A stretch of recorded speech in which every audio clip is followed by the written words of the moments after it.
बच्चा परेशान होता है, ख़त्म हो जाता है। वो वाराणसी के मणिकर्णिका घाट पर ले जा कर के बच्चे को वहाँ पे उसका अंतिम संस्कार करते हैं। अंतिम संस्कार करने के बाद में वो बैठे होते हैं कि अब चलेंगे, तो कुछ दुख प्रकट करते हुए बैठते हैं। तब तक एक नवयुवक अपने पिता की अर्थी लेकर के उनका अंतिम संस्कार करने के लिए आता है। तमाम लोग उसके साथ में होते हैं। वो बड़े ही गाजे बाजे के साथ में आता है। ये देख कर के वो चौंक जाते हैं। पूछते हैं तो कहता है, अगर कोई इनके बराबर पैसा ले ले या मेरी पूरी संपत्ति ले ले, फिर भी मैं दे करके अपने पिताजी का बचाने का प्रयास करना चाहता हूँ। पिताजी अगर बच जाएं तो हमारा सब कुछ मिल जाएगा। हमने बहुत प्रयास किया, लाखों रुपए खर्च कर दिए, लेकिन पिताजी हमारे ठीक नहीं हो पाए।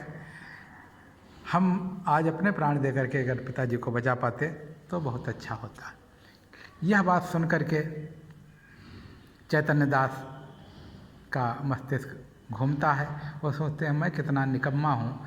एक बेटा जवान है जो अपने वृद्ध पिता को बचाने के लिए अपना सर्वस्व न्यौछावर करना चाहता है, और मैं कितना गंदा व्यक्ति हूँ, कितनी हमारी गंदी सोच है, जो कि एक नौजवान बेटे को बचाने के लिए 3,000 रुपये का मैंने मोह किया। अगर 3,000 रुपया लगा दिया होता तो शायद मेरा बेटा ठीक ही हो जाता।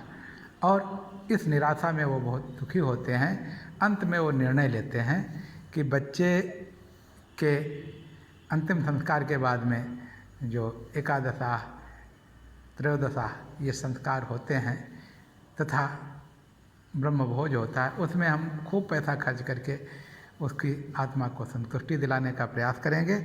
लेकिन क्या इससे उनका बेटा वापस आ जाएगा? नहीं, वो केवल अपनी संतुष्टि के लिए ये सब कर सकते हैं।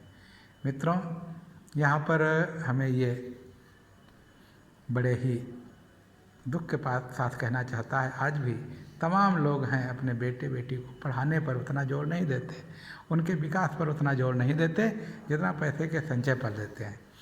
आज बदलते युग में हमें अपने बच्चे के विकास के लिए, उनके पढ़ने लिखने के लिए, उसके अन्य संसाधनों की व्यवस्था करने पर अधिक बल देना चाहिए।